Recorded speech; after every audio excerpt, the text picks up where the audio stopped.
ఎవరైనా ఎప్పుడైనా సరిగా గమనించారా చలిచర అసలెప్పుడు వదిలిందో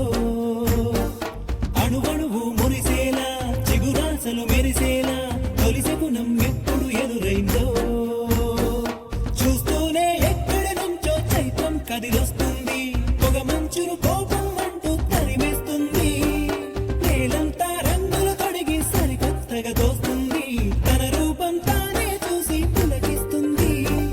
ఋతువెప్పుడు మారిందో బ్రతుకెప్పుడు విరిసిందో మనసెప్పుడు వలపుల మనమైందో ఎవరైనా ఎప్పుడైనా సరిగా గమనించారా చలిచర అసలెప్పుడు వదిలిందో